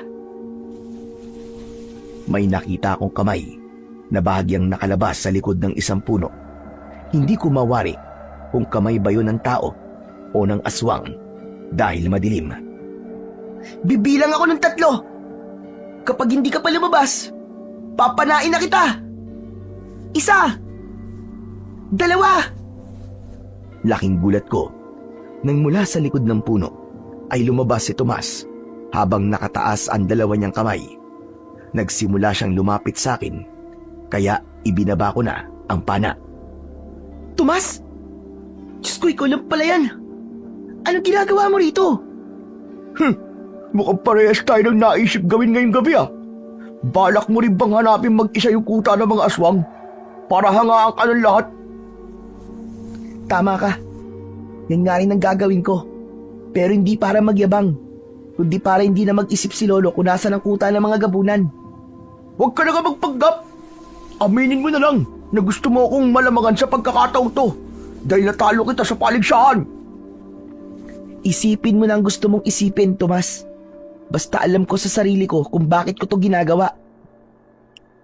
Hindi ko na binigyan ng pagkakataon na makapagsalita si Tomas at tinalikuran ko na siya. Nagdesisyon ako na umuwi na lang dahil alam ko na hindi magiging tahimik ang aking misyon dahil nandun si Tomas. Pero hindi pa man ako nakakalayo ay may narinig akong kaluskos sa kung saan. Sigurado ko na narinig din yun ni Tomas dahil tumakbo siya sa pinanggagalingan ng kaluskos. Sinundan ko si Tomas at hindi nagtagal ay may nakita kaming isang nakakatakot na nilalang. Isa yung batang gabunan. Nalaman naming bata siya dahil maliit pa siya. Kulay itim ang buong katawan niya at ang buhok niya ay puti ang kulay. Hindi niya kami napansin dahil palingalinga siya sa paligid na parabang nawawala siya. Agad kong hinila si Tomas para makapagtago kami sa likod ng isang puno. Huwag muna nating atakihin yung batang gabunan. Sigurado ako na babalik siya sa kuta nila. Mas maganda kung susundan natin siya. Tumigil ka. Alam ko pinaplano mo. Kunwari susundan natin siya. Pero kapag nagkaroon ka ng pagkakataon, ay saka mo siya papatayin para hangaan ka ng mga tao. Hindi mo ako maluloko, Apollo. Talagang nagawa mo pang mag-isip ng ganyan ngayon. Ang misyon natin ay malaman kung nasa ng kuta ng mga gabunan. Kung papatayin mo siya, hindi natin malalaman yun. Basta. Wala akong tiwala sa'yo. Akin na nga yung pana mo. Nagulat ako nang inagaw ni Tomas sa akin ng pana. Mabilis siyang kumuha ng isang palaso sa likod ko. Itinutok niya yon sa batang gabunan at hindi siya nagdalawang isip na panain ang batang gabunan. Bumaon ng palaso sa balikat ng batang gabunan na naging dahilan para tumakbo yun ng napakabilis. Nang habulin ni Tomas ang batang gabunan, ay sinundan ko siya. Pero kahit may sugat ang batang gabunan, ay napakabilis pa rin niyang kumilos at sa isang kisap mata ay naglaho siya sa aming paningin. Huminto kami at lumingalinga sa paligid sa pag-asang makikita pa namin ang aming hinahabol hanggang sa binawi ko na kay Tomas ang aking pana. Sayang! Nakawala pa siya! Bakit mo kasi siya pinana? Kung nakinig ka na lang sana sa akin, malalaman na sana natin kung nasa ng kuta nila. Kung nakinig ako sa'yo, malamang ay ikaw nang nakapatay doon sa batang gabunan. Siguro may balat ka sa puwet, no? Kasi palagi ako minamalas kapag kasama kita. Diyan ka na nga. Uuwi na lang ako. Matapos yung sabihin ni Tomas, ay malalaki ang mga hakbang na tinahak niya ang daan palabas ng gubat. Alam ko na kaya siya umalis, ay alam niyang mali ang kanyang ginawa. Pero hindi lang niya yon maamin. Aalis na rin sana ako nang nakita ko sa gilid ng aking mga mata ang paggalaw ng isang makapal na halaman. Napalunok ako ng diretso ko yung tignan. Nakikita ko kasi mula sa loob ng halaman ang nagliliwanag na mga mata at sigurado ko na yun ang batang gabunan. Inilabas ko ang aking itak. Lumapit ako sa halaman habang nakatutok doon ang itak. Huminto ako nang sapat na ang layo ko sa halaman. Bata, lumabas ka dyan. Huwag kang mag-alala, hindi kita papatayin. Ang gusto ko lang ay ituro mo sa akin kung nasaan ang iyong kuta. Napaatras ako nang marahang lumabas ang batang gabunan. Kinilabutan ako nang makita ko siya ng mas malapit.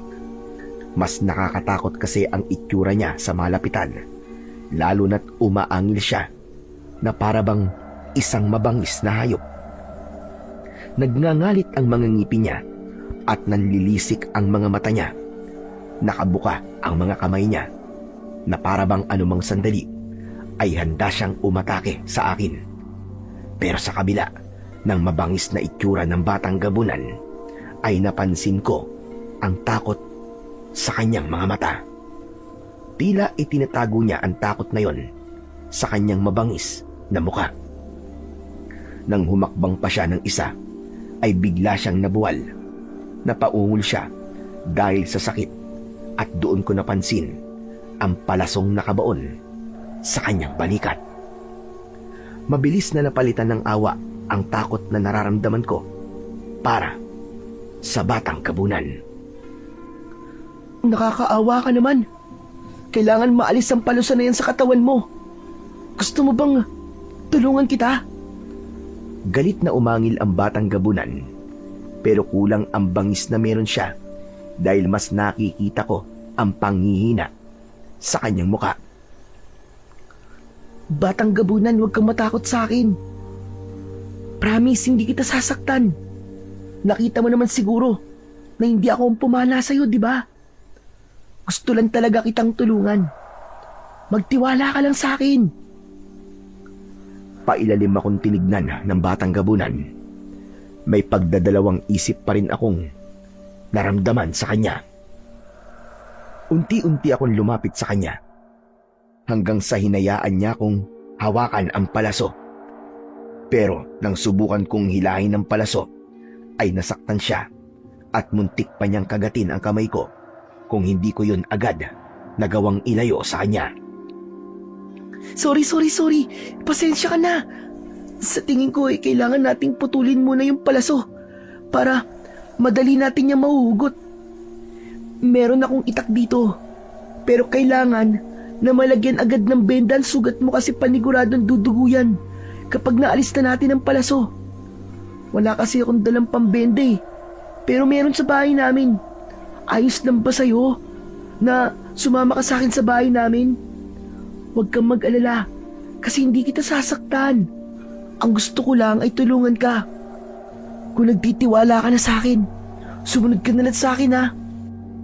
Pero kung hindi naman, sige, manatili ka na lang rito. At hintayin mo na lang na mamatay ka dahil yan sa sugat mo. Sinamahan ko ng konting pananakot ang pakikipag-usap ko sa gabunan at baka sakaling makumbinsi ko siyang sumama sa akin. Tumayo na ako at nagsimulang maglakad pauwi sa aming bahay. Tinahak ko ang ibang daan dahil hindi kami pwedeng dumaan mismo sa baryo dahil baka merong makakita sa amin.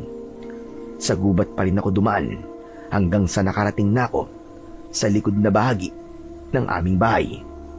Paglingon ko ay nakasunod sa akin ng batang gabunan, kaya naman napangiti ako. Huminto ako hanggang sa tuluyan na siyang nakalapit sa akin.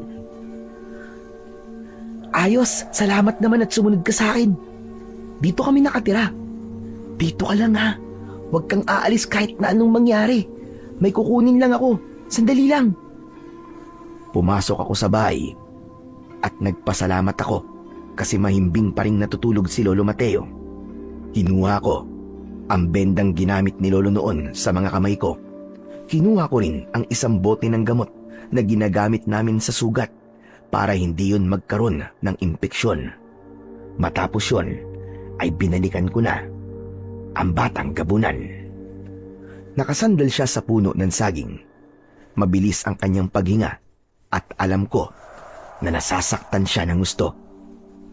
Bata, gagamutin ko ng sugat mo ha. Magiging masakit to. Pero wag kang gagawa ng kahit na anong ingay ha. Natutulog kasi ang lolo ko sa loob ng bahay. At kapag nagising siya, naku Tepok, papatayin ka niya kasi isa siyang manunugis eh. Basta tiisin mo lang ang sakit ha. Kasi para rin naman to sa'yo. Marahang tumango ang batang gabunan bilang tugon sa sinabi ko. Ngumiti naman ako sa kanya at sa pagkakataong yun ay naramdaman ko na ang tiwala niya sa akin. Gamit ang itak ay pinutol ko ang huliang parte ng palaso. Matapos yun ay mabilis kong hinugot yun mula sa tulong bahagi ng palaso na nakausli sa likod ng balikat ng batang gabunan. Sisigaw sana siya pero agad kong itinakip ang kamay ko sa bibig niya. Huwag kang sisigaw. Kapag sumigaw ka, mamamatay ka. Huwag kang sisigaw.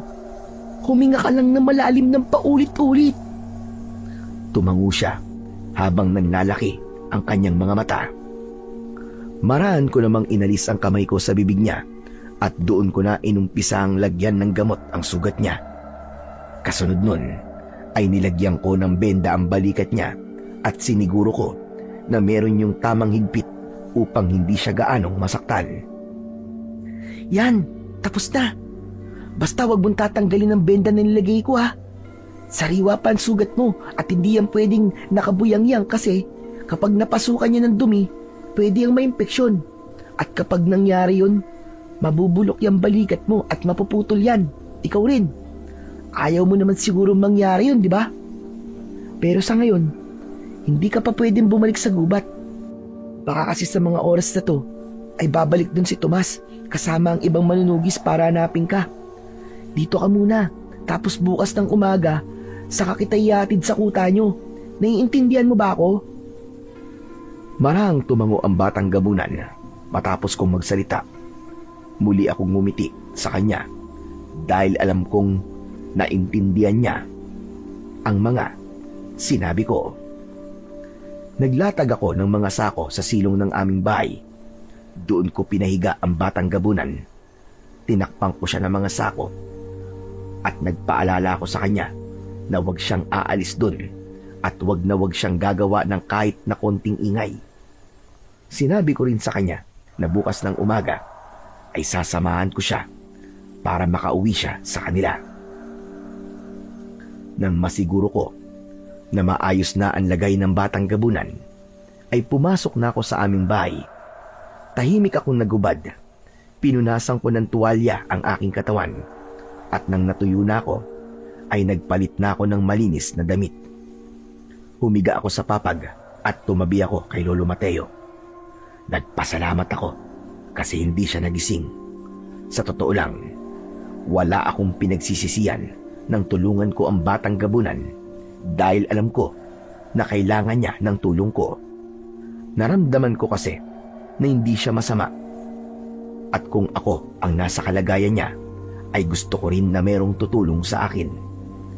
Hindi man lang sumagi sa utak ko na patayin siya dahil alam ko na meron siyang pamilya na naghihintay na makauwi siya ng ligtas. Bago ako matulog, ay ipinagdasal ko na sana ay magtagumpay ako sa pagdala sa batang gabunan sa kanyang tahanan. Kinaumagaan, nang nagising ako, ay nakita ko si Lolo Mateo na naghahanda na ng aming almusal. Naghilamos at nagmumug ako sa batalan. Pagkatapos, ay lumabas ako at sinilip ko sa silong ang batang gabunan. Inalis ko ang mga sakong nakatakip sa kanya at nang nakita ko siya, ay sumenyas ako sa kanya na huwag siyang maingay. Nataranta ko nang nakita ko na pababa ng aming bahay si Lolo Mateo. Mabilis kong ibinalik ang mga sako sa ibabaw ng batang gabunan. Gumapang ako palabas ng silong at patayo na sana ako nang biglang dumating si Lolo Mateo. Napakunot ang noo ni Lolo nang nakita niya ako sa ganung posisyon. Anong ginagawa mo dyan? Galing ka ba sa silong ng bahay? Opo. Kasi, nahulog po yung piso ko, kaya hinanap ko po.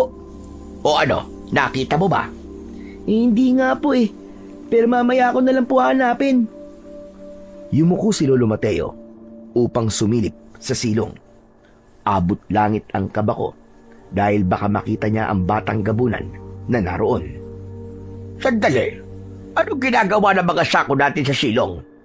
Paano napunta ang mga yan dyan? Ano po kasi, ako po naglagay niyan dyan. Hindi po ba umulan kagabi?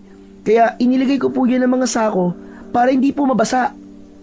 Hindi na umuulan, kaya ibabalik ko na ang mga yan sa kinilalagyan ng mga yan. Wag na po, Lo. Ako na po ang balang gumawa nun mamaya. Saka baka mamaya po sumakit pa po ang likod nyo kung gagapang po kayo dyan sa silong eh. Aba oo nga no, tama ka naman. O basta, pagkatapos natin mag-almusal, ay ayusin mo na ang mga yan ha. Oo nga pala, bibili muna ako ng pandesal sa panaderya. Bantayan mo yung pritong itlog sa lamesa at baka mamaya may pusang makapasok. Alam mo naman ang mga pusang pagala-gala dito. Basta may makitang pagkain ay kakainin. Sige po, ako na po ang bahala ron.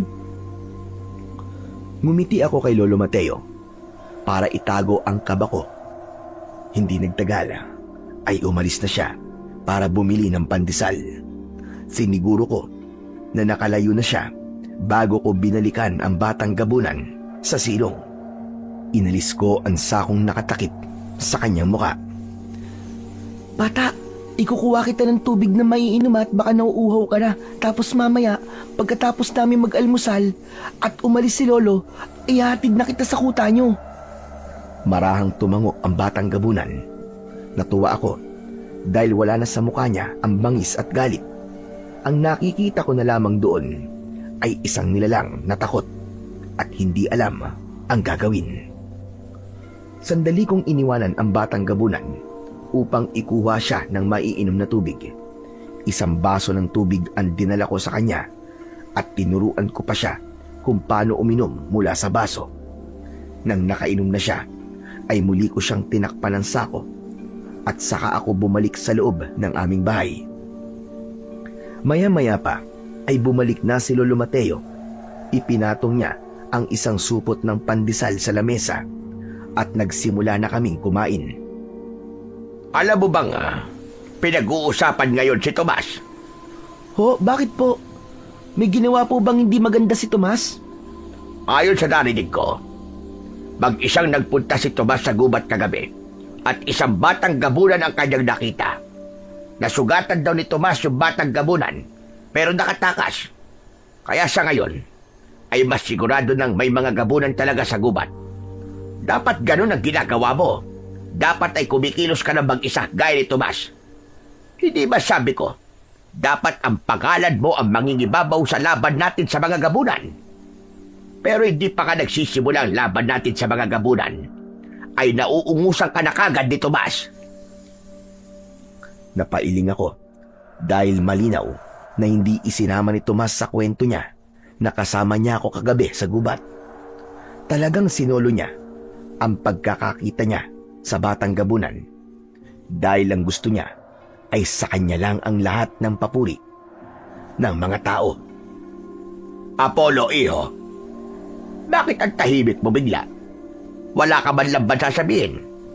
Wala ka bang plano para mahigitan mo si Tomas?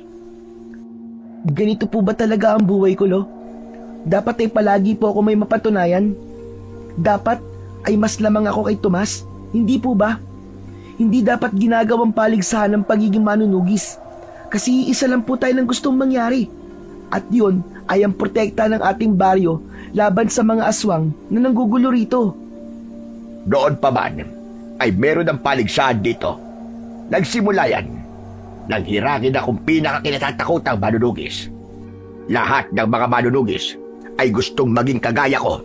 Lahat sila gustong makuha ang titulong nakakabit sa pangalan ko. Hindi mo na maaalis ang paligsahan at pagalingan dito sa lugar natin, Apollo. Malungkot akong tumango, pero sa loob-loob ko ay hindi ko pa rin maunawaan ang nangyayari sa aming baryo. Hindi ko maintindihan kung bakit kailangan malaman kung sino ang mas magaling at mas malakas. Gayong iisa lang naman ang aming hangarin at yun ay ang protektahan nga ang aming baryo mula sa mga masasamang aswang.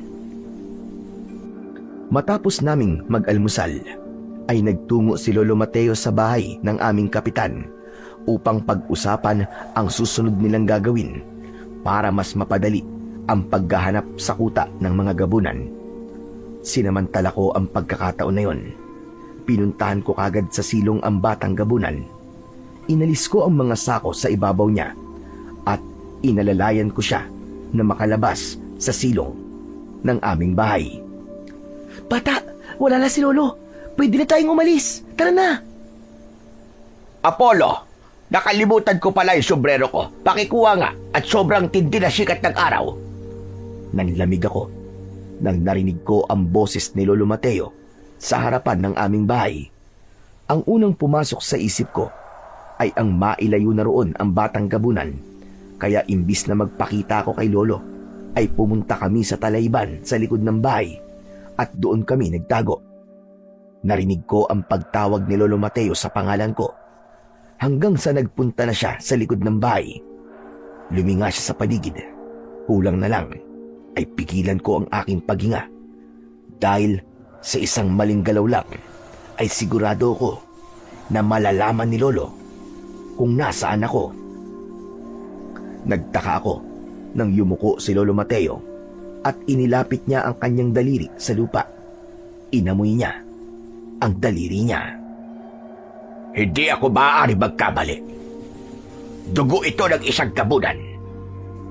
Ibig ba't sabihin ay kinuha ng gabunan si Apollo kaya siya wala rito sa bahay? Kailangan kong tawagin ang ibang manunugis. Kailangan naming iligtas ang apo ko. Matapos yun, ay nagmamadaling umalis si Lolo Mateo. Napailing ako kasi napagkamalan pala ng lolo ko na kinuha ako ng isang gabunan. Pero isinintabi ko muna yon at inisip ko na kailangan na naming magmadali dahil paniguradong magtutungo sina Lolo at ang mga manunugis sa gubat. Makalipas ang ilang sandali, ay tumakbo na kami ng batang gabunan sa loob ng kagubatan. Nasa unahan ko siya habang nakasunod naman ako sa kanya. Nang sandaling yon, ay wala na sa utak ko ang malaman kung nasaan ang kuta ng mga gabunan. Ang gusto ko lang mangyari ng mga sandaling yon ay makasiguro ko na makakauwi ng ligtas ang batang gabunan. Kaya naman, hindi ko pa rin siya iniiwanan. Maya-maya pa ay may narinig akong yabag ng mga paa na paparating. Agad kong hinila ang batang gabunan sa likod ng isang makapal na halaman. Huwag kang maingay ha. Sigurado ako na paparating na mga manunugis. Hindi nga ako nagkamali. Dahil hindi nagtagal ay nakita ko si Lolo Mateo na kasama ang ibang manunugis. Kasama rin nila si Tomas. Huminto sila ilang metro ang layo sa pinagtataguan namin. Mang Mateo, sigurado ka ba na kinuha ng gabunan si Apollo? Oo. Dugo ng gabunan ang nakita ko sa likod ng bahay namin. Siguro ay nanlaban si Apollo at nasugatan niya ang gabunan. Kaya kailangan natin magmadali sa paghahanap sa apo ko. Ang sabi niyo kanina pa siya nawawala. Hindi kaya sa oras na to ay patay na si Apollo? Tumahimik ka ng bata ka. Alam kong hindi kayo magkasundo ni Apollo. Pero hindi ko akalain na lalabas ang kanyang salita sa bunganga mong lintik ka. Ano ba masama sa mga sinabi ko? Sinabi ko lang naman ang isa sa posibleng nangyari kay Apollo. Saka para po kung sakaling patay na ka siya, di po kayo magugulat ng gusto. Tama na! Kung wala kang magandang sasabihin, ay itiko mo na lamang ang bibig mo. Kailangan natin maghiwa-hiwalay para mas madali natin mahanap si Apollo. Maghahati tayo sa 4 na grupo. Mabilis na hinati-hati ni Lolo Mateo sa 4 na grupo ang mga manunugis. Matapos yun, ay nagpunta na sila sa iba't ibang direksyon. Nagpasalamat ako kasi walang nagpunta sa direksyon ng pinagtataguan namin ng batang gabunan. Naghintay muna ako ng ilang minuto bago kami nagpatuloy sa pagtakbo. Matyaga kong sinundan ang batang gabunan. Panay ang dasal ko ng mga sandaling yon na hindi kami makita ng mga manunugis. Hanggang sa huminto ang batang gabunan sa malawak na bahagi ng kagubatan. Lumingalinga siya sa paligid na para bang meron siyang hinahanap. Bakit tayo tumigil? Malapit na ba rito ang kuta nyo? Nagulat ako nang isang mas malaking gabunan ang nakita kong papalapit sa amin. Mas nakakatakot ang itsura niya kumpara sa bata. Mahaba ang puting buhok niya. Malaki ang kanyang itim na katawan at matutulis ang kanyang mga kuko na animo ay patalim. Mabilis na lumapit ang batang gabunan sa paparating na mas malaking gabunan. Napakunot ang noo ko dahil tila nag-uusap silang dalawa, pero hindi ko marinig dahil medyo malayo ako sa kanila. Hindi nagtagal ay magkasamang lumapit ang 2 gabunan sa akin. Napaatras ako dahil ang inisip ko ay papatayin ako ng matandang gabunan. Teka, sandali lang po. Wala po ako rito para makipaglaban sa inyo. Nakita niyo naman po, wala po akong dalang kahit na isang sandata. Alam ko. Naniniwala ako sa iyong sinabi. Sinabi sa akin ng anak ko na tinulungan mo siya. Ginamot mo ang sugat niya at hindi mo inayaan na makita siya ng ibang tao. Hindi ako makapaniwala sa ginawa mo. Dahil noon pa man, ang tingin ninyong mga tao sa amin ay kalaban. Kahit na ang tanging hangad lang namin ay magkaroon ng tahimik na tirahan. Ngunit nais kong itanong sa iyo, bata. Bakit mo tinulungan ang anak ko kahit na siya ay isang gabunan? Mabuti naman po at hindi niyo po ako sasaktan. Mamang gabunan, tinulungan ko po siya kasi kailangan niya po ng tulong ko eh. Yun lang po ang sagot ko na masasabi ko sa inyo. Pero isa siyang gabunan. Wala po akong pakialam kung isa po siyang gabunan. Ang naisip ko lang po ay ang tulungan siya kasi iniisip ko po kung paano kapag ako naman ang nasa sitwasyon niya. Naramdaman ko rin po kasing natatakot siya at hindi siya masamang klase ng aswang. Pinahanga mo ko sa iyong ginawa, bata. Kung may nais kang hilingin sa akin, ay sabihin mo lang. At kung kaya kong ibigay, ay ibibigay ko sa iyo. Talaga po? Ang gusto ko lang po sana, huwag po kayong umatake sa baryo namin. Ang totoo nga po niyan natatakot po kami sa inyo kasi alam namin kung gaano kalakas ang mga gabunan. Wala kang dapat na ipag-alala sa bagay na yan. Dahil wala kaming balak na umatake sa inyong baryo o kahit saan pan lugar. Nandito kami sa gubat para manirahan lamang dito at hindi upang pumatay ng mga tao. Kung meron man kaming kakainin, yun ay ang mga ligaw na hayop na nandito. Gusto kong malaman mo na hindi lahat ng aswang ay masama at pumapatay ng tao para gawing pagkain. Kagaya rin kami ng mga tao na merong masasama at mabubuti. Salamat naman po kung ganun, Mamang Gabunan. Huwag po kayong mag-alala kasi ang lolo ko ang punong manunugi sa baryo namin. Sasabihin ko po sa kanyang sinabi nyo para tumigil na po kami sa paghanap sa kuta nyo. Hindi po pala kayo banta sa buhay namin, kaya wala pong dahilan para tugisin po namin kayo. Nagpapasalamat ako sa iyo, bata. Mas lalo mo kong pinahanga dahil sa edad mong yan ay malawak na ang iyong pag-iisip. Aalis na kami ng aking anak dahil baka may ibang tao pang makakita sa amin. Muli, maraming salamat sa iyo. Hinawakan na matandang gabunan ang kamay ng batang gabunan at sa isang kisap mata ay nawala sila sa aking paningin. Hindi ako makapaniwala sa aking nalaman. Pero doon ko naintindihan kung bakit nagkaroon ako ng matinding kagustuhan na tulungan yung batang gabunan dahil hindi naman pala sila masamang uri ng aswang. Pagharap ko sa aking likuran ay natigilan ako nang nakita ko si Tomas na nakatayo ilang metro lang ang layo sa akin. Nakangisi siyang lumapit sa akin. Nakita kita! Bakit mo kausap yung dalawang gabunan, ha? Meron silang sinabi sa akin na importanteng bagay, Tomas. Ano yun? Sabihin mo sa akin! Bakit ko naman sasabihin sa'yo? Alam ko ang gagawin mo. Uunahan mo akong magsabi sa mga tao para ikaw na naman ang bida. Alam mo, Tomas, wala namang problema kung ikaw ang hangaan ng mga tao Pero sana, ay hangaan ka nila sa bagay na ikaw talaga ang gumawa.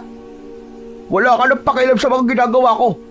Sabihin mo sa akin kung bakit kausap mo mga gabunan. Nakikipagsabuatan ka ba sa kanila? May binabalak ba kayong masama sa baryo natin? Sa tingin mo ba, Tomas, gusto kong may mangyaring masama sa baryo natin? Kung ano man yung sinabi sa akin ng mga gabunan ay sa akin na lang yun. At ang tanging pagsasabihan ko lang nun ay ang lolo ko. Matapos kong sabihin yon, ay iniwan ko na si Tomas. Malalaki ang mga akbang na lumabas ako ng gubat at dumiretso ko sa bahay namin. Hinintay ko roon si Lolo Mateo at hindi nagtagal ay dumating na siya. Nang nakita ako ni Lolo ay may pag-aalala niya akong niyakap ng maigpit. Diyos ko! Salamat sa Diyos at ligtas ka, Apo! Maraming salamat, Panginoon! Ano ba nangyari sa'yo, bata ka? Bakit bigla ka nawala? Teka, tama bang hinala ko na kinuha ka ng isang gabunan? Lo, ang dami niyo naman pong tanong. Isa-isa lang. Pero Lo, hindi po ako kinuha ng gabunan. Ang totoo nga po niyan ay tinulungan ko po yung batang gabunan na nakita namin kagabi ni Tomas dun po sa gubat. Sorry po, Lo pero umalis po kasi ako kagabi para hanapin po yung kuta ng mga aswang. Tapos, yun nga po, pinana po ni Tomas yung batang gabunan. Ginamot ko po siya at tinulungan ko po siyang makabalik po sa pamilya niya. Mabagin langit! Totoo ba yung sinasabi mo? Alam mo ba kung gaano kadelikado ang ginawa mong yon? Lo, nagsasabi po ako ng totoo.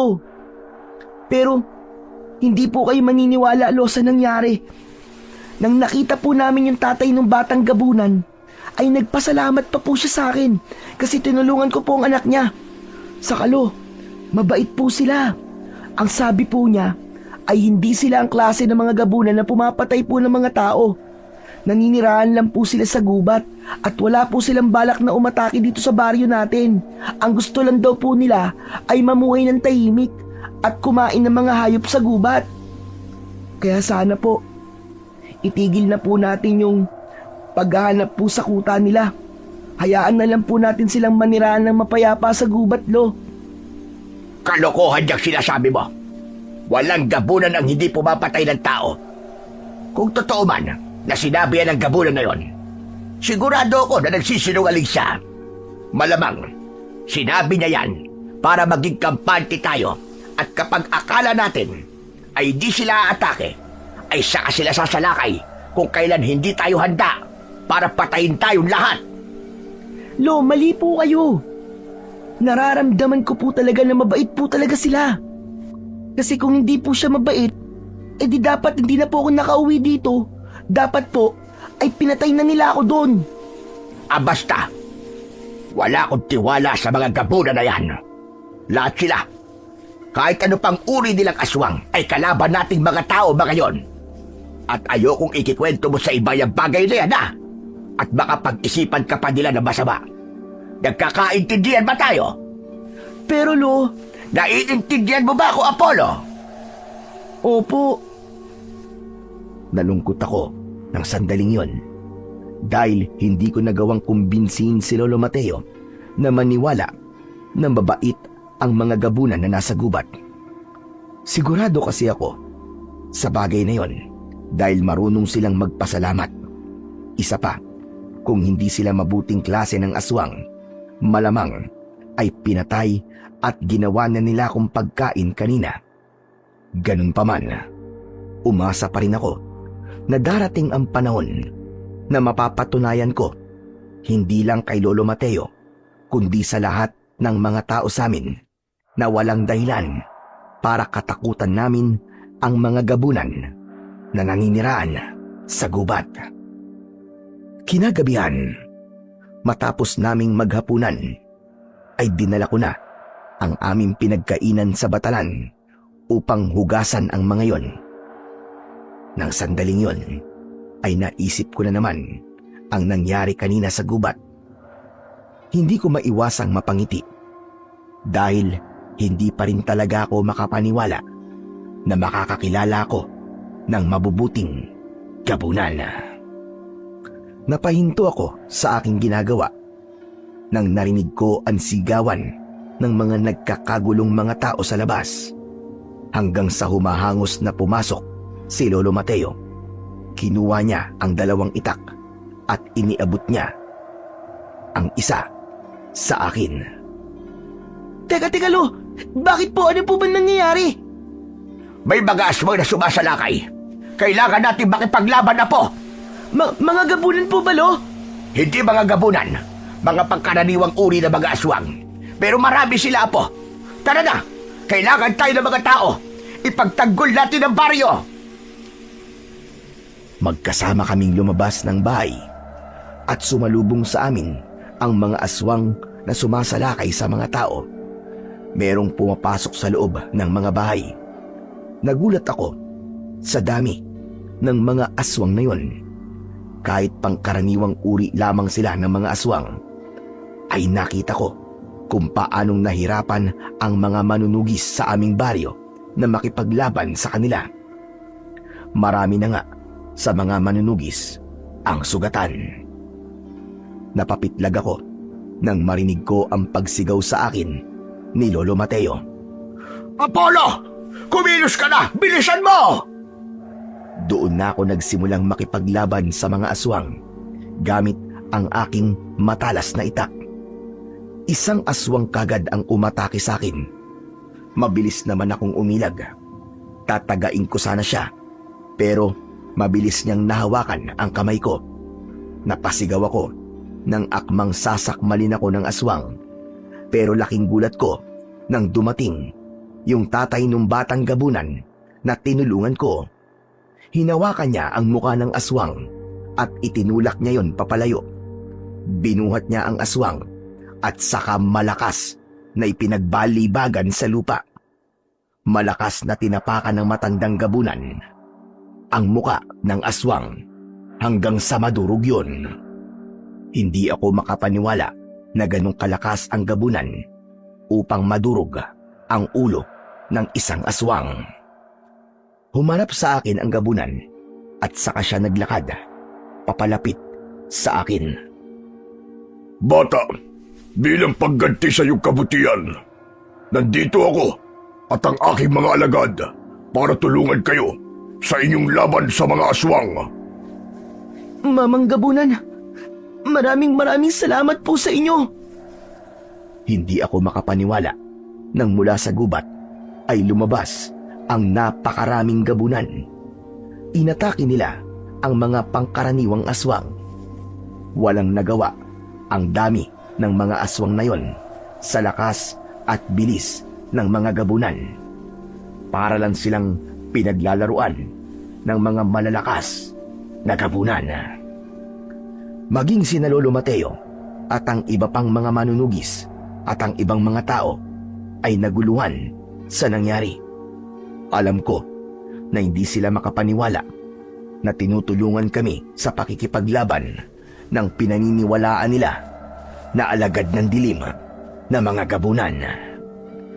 Tumakbo ako papalapit kay Lolo Mateo. Humawak ako ng maigpit sa braso niya. Hindi ko muna siya kinausap dahil ramdam kong gulat na gulat pa rin siya sa kanyang nasasaksihan. Mabilis na naubos ng mga gabunan ang mga pangkaraniwang aswang.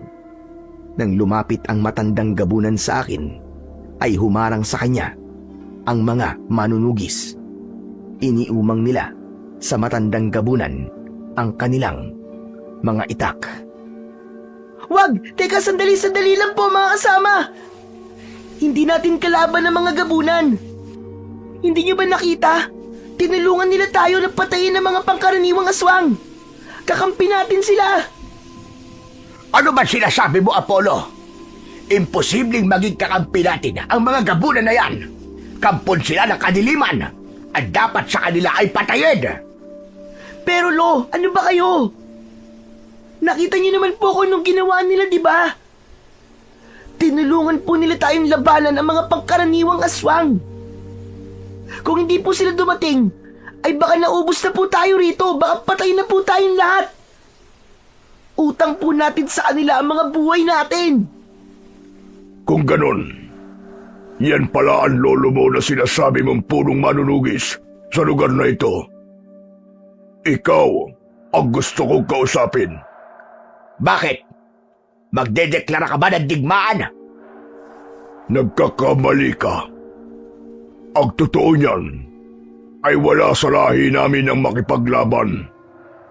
Sadyang kailangan ko lang bumawi sa batang yan na apo mo dahil tinulungan niya ang aking anak.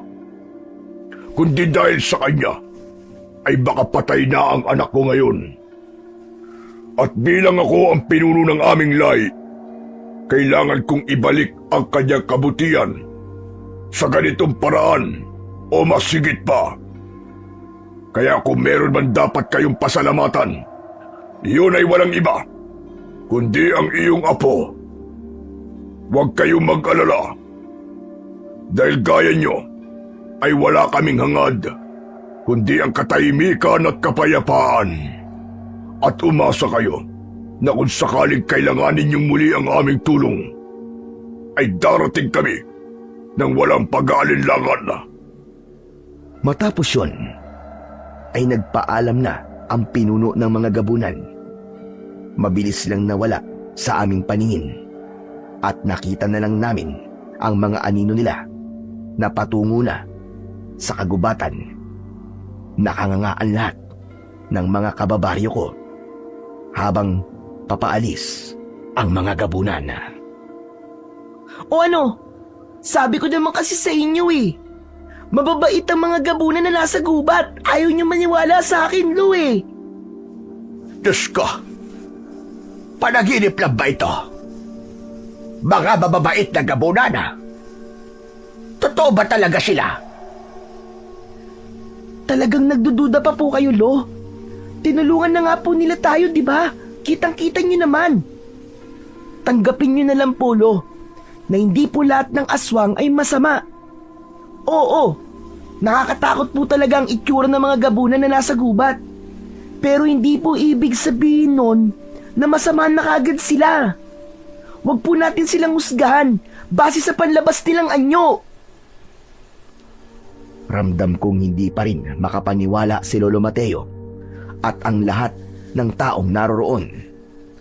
Pero alam ko na dahil sa nangyaring yun, ay magbabago na ang tingin ng lahat sa mga gabunan na nasa gubat. Ilang araw ang lumipas bago tuluyang natanggap ng mga tao sa aming baryo na mabubuti ang mga gabunan na naninirahan sa gubat. Marami ang nagsabi na kung hindi ko tinulungan ang batang gabunan, ay hindi kami ililigtas ng mga gabunan nang salakayin kami ng napakaraming aswang. At yun ang naging dahilan para hangaan ako ng mga tao sa aming baryo. At nang dahil sa pangyayaring yun, ay tinanggap na sa wakas ni Lolo Mateo na hindi ako nakatadhana para maging isang manunugis, at binigyan niya ako ng kalayaan na piliin ang landas na gusto ko. Makalipas ang maraming taon, natupad ko ang pangarap kong maging isang guro. Tahimik at payapa na ang baryo namin at wala na ring nakakaalam kung naninirahan pa rin ba sa gubat ang mga gabunan. Doon ko po natutunan na walang ibang mas malakas na sandata kundi ang kabutihan, dahil ang daas ay pansamantalang solusyon lamang, pero ang kabutihan ay tunay na may kakayahang magbigay ng tuldok sa galit at digmaan. Hanggang dito na lamang po ang kwento. Sana po ay marami po kayong natutunang aral sa aking naging karanasan. Sa mundong madalas na humuhusga, batay sa panlabas na anyo, mahalagang paalalahanan ang ating sarili na ang tunay na pagkatao ng isang tao o ng isang nilalang ay hindi nasusukat sa itsura, anyo o unang tingin. Maaaring ang mukhang nakakatakot o tila kakaiba ay may pusong puno ng kabutihan, malasakit at tapang, mga katangiang hindi agad nakikita ng mata.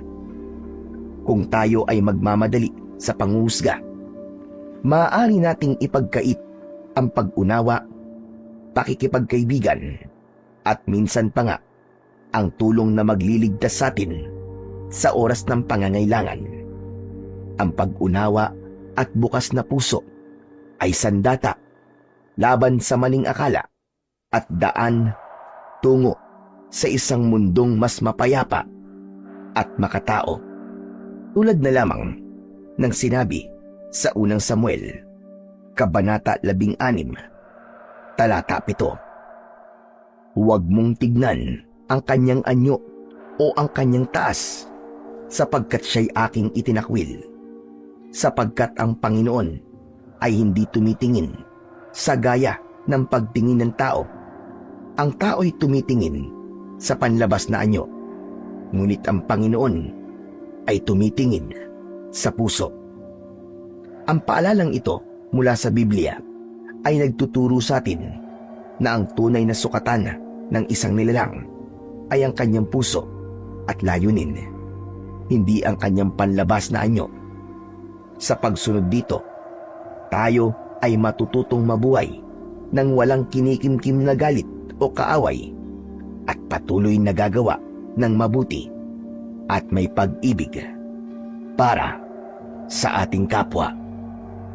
Dahil kung mahal mo ang iyong kapwa, ay mahal mo rin ang Panginoong Diyos. Hanggang dito na lamang po, at maraming salamat po sa inyong pakikinig, at pagpalain nawa kayo ng puong may kapal.